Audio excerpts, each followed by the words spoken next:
Yeah. Yeah, that's definitely creeping up. Then, one of these years they're going to have like a big reset. Exactly, and everybody's going to hate it because their power drops and yeah.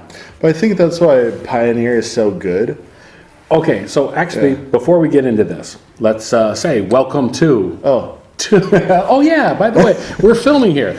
All right. Yeah, so by the way, welcome to Tibalt's Apprentice. Yeah. I am lucky to be joined by Enrique again. Thank you very much. Thank you. Somewhere along the line, you may have seen a little Christmas episode or a little Christmas thing with us opening a few items and such. But anyhow, Enrique is here to film an episode, and one of the things we're going to talk about was, well, Pioneer, just in general. So when you brought up the idea of Pioneer, or rather, not that you're solely responsible for it, but we brought up talking about it. First thing I thought was, meh. That's the first thing you thought? Yeah, another format, and I don't care. But in pretty typical fashion, you point out things to me, and I start thinking about them. And so, a while back, I was complaining about all these new players coming into the game. We've got all these people coming in with Arena and stuff, and what's going to happen for them when they get burnout, when they get to the point? Now, Arena is constantly being updated and stuff. You're going to have friends on there, so when they come on, you can play each other and stuff. That's very cool. That's cool. But my worry was, like, what happens with people getting burned out and tired of it when it becomes an all-or-nothing format of you just have to win and stuff. I've had my share of meltdowns this past week and stuff because I lost several ranks and, dropped down from my Platinum 1 or whatever. Anyhow, so I started thinking about that, and it makes sense because that gives a place for new players to reset, and they can play a format where they have access to the power. Now, I don't have any Power 9 cards. You may or may not and stuff, but we don't play those and stuff, but we still have access to a deeper pool of cards, and for those that don't, it gives them an even playing ground where they can set and say, I have a set from here to here. Absolutely. And those are still accessible. But anyhow, what else are your thoughts on Pioneer? Okay, so I think the most interesting aspect of Pioneer is the cutoff date that they chose. Okay. Basically, the cutoff set, which was Return to Ravnica. Right. Now, what's interesting about it is Ravnica, or Return to Ravnica, is when they really upped production of Magic cards, and there were a lot of, especially during that block, there were a lot of boosters opened up. Okay. And so, you run into this issue with Modern where you have cards that are, priced so high, and no matter how many times they reprint them, you're still looking at $100 plus cards. Like Karn, the Planeswalker, and so forth.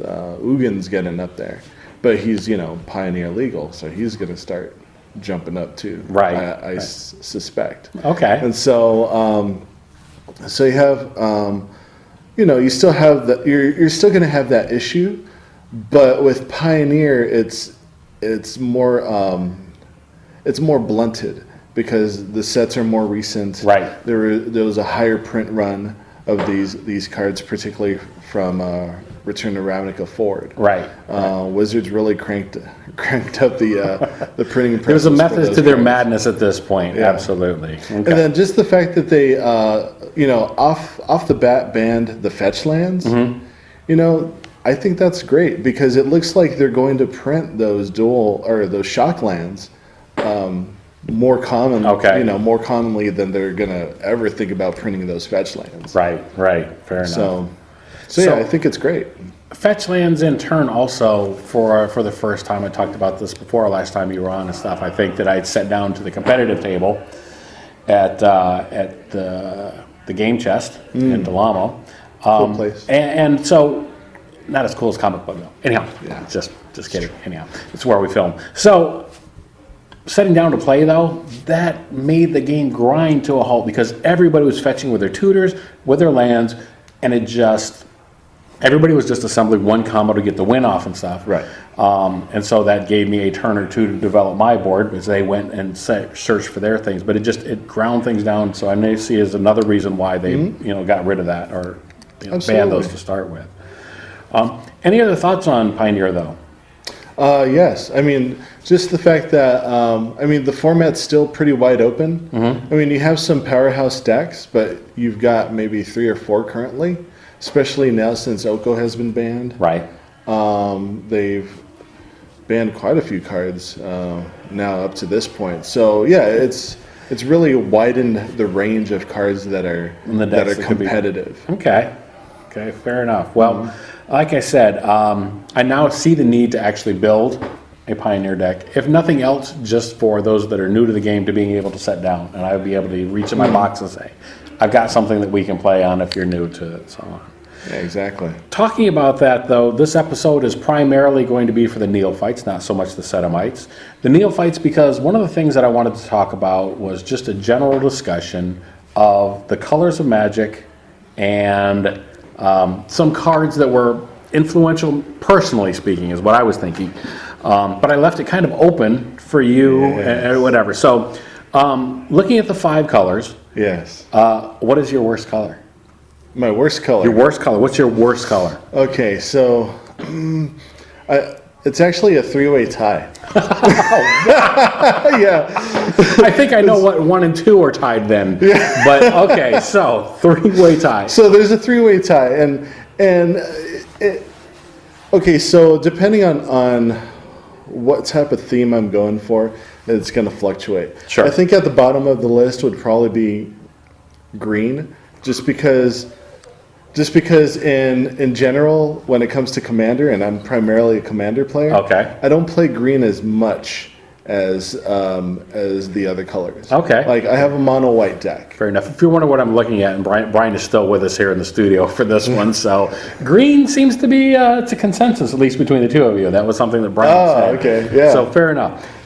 So you don't play it a lot necessarily, but there's got to be one green card that stands out for you. Absolutely. What yes. is that? And so it's actually a really recent print. Recent, okay. Or, recently printed. It's the Great Henge. That card is fan-friggin-tastic. Yeah? I mean, that card is fantastic. I don't have one. I mean, I've got like 1 on Arena, and I don't have any. I haven't pulled any from a deck yet. I haven't had a chance to play with it. But as soon as I saw that card spoiled, I'm like, wow, that's the green card. The green card. Like any Commander deck that uses green can utilize that card. Right. Because you're looking at, what's green known for, really? Ramp. Big fatty boom. Big fatty boom boom creatures, right? Right. And so yeah, you reduce the mana cost of Great Henge by the power of whatever you've got out. Right. The greatest power. Right. And so not only does it ramp for you, it gives you life, and it gives you draws. Like, right. Whenever you cast a non-token creature, you're drawing a card. That's amazing. Indeed. You're gaining life. You're ramping. It's everything you want to do on one card. Things. Fair enough. So, well, mine feels like a letdown then, because my number 5 color for me is white. Okay. And it's a problem. So I have a problem with this because I want to play all the colors. I try to play all the colors to my detriment often.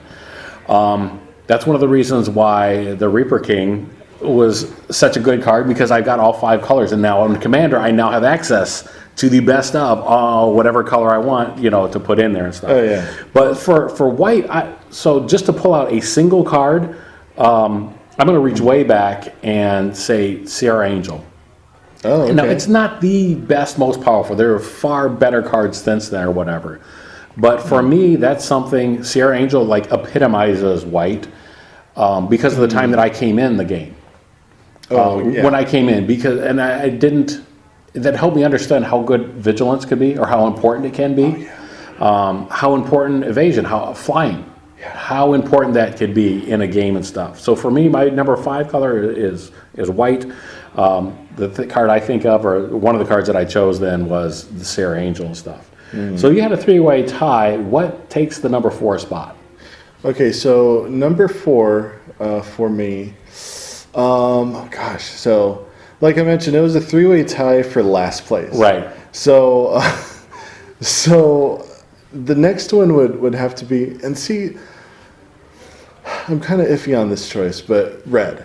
And the reason why I've chosen red is because There's a lot of similarities here. I'm surprised. Considering play styles, there's a lot of consistency with that. So anyhow, I'm sorry. Go ahead. no, yeah, totally. And the reason why I say that is because during my Magic upbringing, Okay. in my Wii Magic years, I didn't respect red as a color because one of my play group members played consistent burn decks. Okay. And yeah, just nonstop, game after game, Brandy for 3, Brandy for take 3 and then 3, and it's like, oh, okay, dude. There's no interaction. Right. Just I just didn't care for it. I can't believe that. I cannot believe that would be number 4. Having said that, that's my number 4 also. Okay. So this is a tie for me because I would put that higher up, and I actually would have put you on blue and green as being the top, or blue and red as being the top colors. But we'll get to that in a second. See, which is funny because that you mentioned that, because I'm a huge fan of Izzet and Grixis. Yes. And they both utilize red. Yeah. But I think. But if you were forced to put it, because that was the thing, was to put it there and stuff. Okay, so for me, red is the color, and the card that I chose to me that sprung to mind as epitomizing what it did. Again, this goes way back because of when I started playing, but Goblin Grenade. Yeah. The idea of sacrificing something and getting some damage off on somebody else and stuff. I lose something, but you're going to lose even more. Yeah. So we haven't talked about this, and I haven't mentioned the fact that, so I use the name Mad Saxon, and that came up because of playing Magic. And at that time, it came up because somebody accused me of being a player that would cut my own arm off to beat you to death with it. So that hence the Saxon thing. But anyhow, so I've run with that for 25 plus years now. But yeah, anyhow, the idea that I can sacrifice a goblin and boom, blow 5 damage to your face, just enough to finish you off, whatever in a game, that epitomizes it. It still wound up number 4 in the list, though. You're number 3. My number 3 color would be white. In that case, White. Okay. So, and you can't see him off camera, but he's. And it's like I said, 3-way tie, and white fluctuates definitely between all 3 of those. The reason why I chose white as my third is because I do have a mono white deck. I've used mono white weenies, throughout my Magic career, and so. It's fun. It's fun, but white definitely has some weaknesses. Sure. That I wish would be addressed better. Right. Especially if you're going mono white, it's rough. Mono white, absolutely. I was going to say the best way to address anything, in this case, obviously in Magic, is you complement it with another color, what works for you and stuff. But if you're going to go mono color, that's an issue, and white definitely has some issues. What card though? So for white, I chose something that was printed in Modern Masters.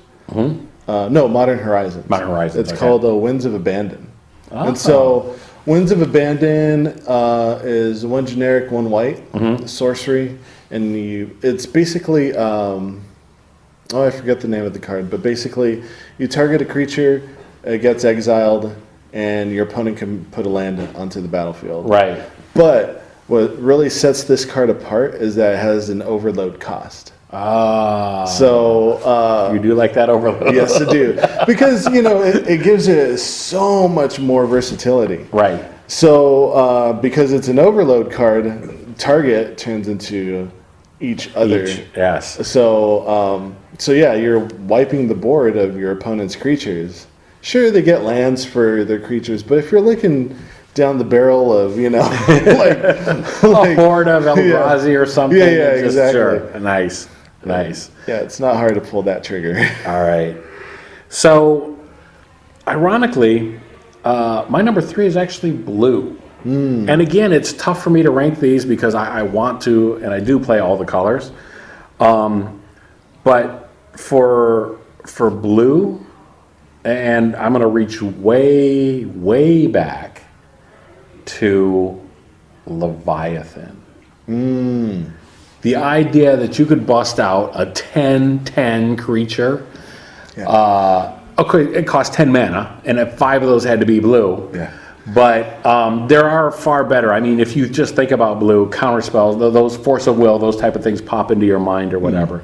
But for me, I went deep to think about what cards impacted me and just like blew my mind at that time. We're talking Ice Age or whatever and stuff, and just reaching way back.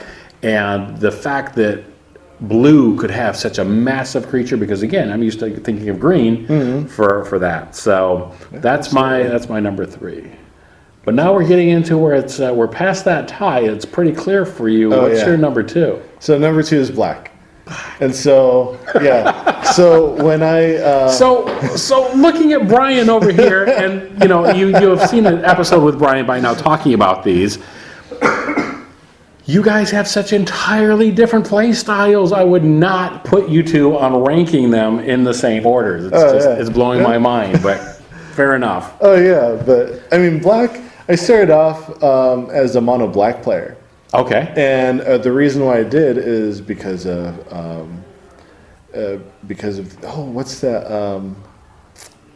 Not Demonic Pact, but Dark Ritual. Dark Ritual. Yes, Dark Ritual. Freaking lootly, yeah. So Dark Ritual set me on that path. Like, oh my god, I can have 3 mana on turn 1. Especially as when I got my toes into like deck building and actual like theory, right, crafting and all that. The 20 lands, 20 creatures, 20 spells. We've talked about one that of those. Before, one of those 20 spells, or 4 of those 20 spells, were going to be right. Rituals. Sure, absolutely. Oh, yeah. Now, did you do the Dark Ritual Hypnotic Spectre? Yes. Part? Yeah. Yes, Who absolutely. Really? Oh yeah. If you came in about that time, that was one of the easy plays for sure. Oh yeah. Or Hymn to Track and like some weenie. Oh my gosh. Yeah. But as far as like a card that I've chosen for black, it was Waste Not. Waste Not. Oh. Yeah. Oh. I love that card. Ugh. It's fantastic. It's a terrible card. I'm not even going to show you on screen at this point. No, that's not fair. It's an awesome card. Fantastic. Absolutely awesome. Yeah. Where's that cup? Let's put some I know, tears right? in there. Yes. Oh man. Yeah. That is a good one for that. All right. Oh, yeah. My number 2, and these have actually changed places for me. It used to be. They have different, I guess it would be Demir now or whatever, but it used to be I played black and blue. I'd call it a bruise deck at that time. We didn't have the cool Ravnica guilds and so on. Because it was black and blue. It left you black and blue and stuff. Yeah. So those were my favorites. But for my number 2, I actually chose green. Okay. At this point, I love the black-green, but that's another story. Anyhow, for my green creature, though, it was actually Yavimaya Ants. Okay. So that, again, and like obviously I went through my whole collection, I just picked old cards, but for me, that showed me the potential that was there way back then. So that's 2 green, 2 colorless for a 5/1 creature with trample. Yeah. Again, after getting into this, I started to understand the evasion abilities, those key words became more and more important to me. Now, this is another one that introduced cumulative upkeep. Well, it didn't introduce cumulative upkeep, but it had a cumulative upkeep. So the idea that you were getting a 5/1 for 4 mana, like, wow. But there's a drawback, and that was that cumulative mana that you had to pay the 2 green to keep it on the board. But that was my green, and that's my number 2. So your number 1. Number 1. Number 1. And it should come as no surprise. It shouldn't be, because we have only 5 colors. Is blue. Yeah. So, I'm trying to get away from using blue decks as much, but it's so This is hard. why I flash arch enemy over you, specifically for the blue cards that he plays. Often for the blue cards that get played. But that's okay. So blue, I mean, my goodness, like what doesn't blue have? Like you have, most importantly, you have draw. Right. Like that's the draw color. Right. And I really do wish Wizards would really rethink that portion of the color pie and like distribute it more evenly. Right. Just so that the other colors have Some a access. fighting chance. Yeah. particularly white. Indeed. If they had some card draw, yeah, that'd be great. I mean, black has some, Right. green has some, red has some in a way, as far as like, discarding to draw a card. Right. At least there's some card There's at least- filtering. Right.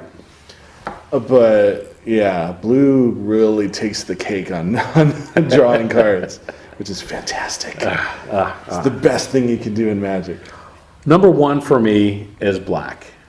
Trading anything for power. As much as I love the idea of sacrificing things to get the power at any cost, it kind of appeals to me. But the one card that I thought of, or that epitomizes it for me, or really kind of cemented, other than Dark Ritual, I mean, there's so many I could choose, and Demonic Tooth, there's any number of cards with, was actually Siphon Soul, though. Okay. In Legends, with Siphon Soul, the idea, because we played at that time, we called them group therapy games or Shark Pit, where we actually would play 5 or even 10 people at a table, just going at each other with 60-card decks, if you could imagine that. The power level wasn't quite the same as it was here and stuff, but the idea that Siphon Soul could hit everybody at the table, oh my gosh, that's so awesome. I actually have a funny Siphon Soul story. Yeah? So I pulled off a turn 1 Siphon Soul using Dark Ritual, sure. And Siphon Soul. Oh, I got my butt handed to me in that game. I was surprised you didn't get jumped on the way back. Oh, no, I was. And it's like you figure, it's only 2 damage from each player. Right. Oh, no, they took it personally. They came after me with a vengeance after that. So, nice. Fair enough. All right. Well, I thought it would be fun to take a look at this and stuff. Now, we didn't talk about the fact that we didn't throw in our favorite color combinations. Maybe we'll look at that another time or whatever. I mean, we obviously know yours is it. Mine might be Golgari, but it depends. Like I said, I do actively try to force myself to play. I don't, not force myself. I enjoy playing all the colors. I enjoy seeing what I can do. We didn't talk about artifacts. No, so that's the honorable mention. That's okay. Yes. Honorable mentions then. We'll put them here at the end. What is your honorable mention then as far as artifacts? Oh, my true love. Sorry, baby. But my true love is Panharmonicon.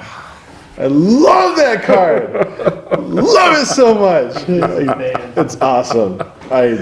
It's fantastic. It's everything that I want, everything that I need. Oh my gosh. Okay. In Magic, at least. Okay, so when it comes down to it, artifact, and again, I can't help but going way back in 25 years ago.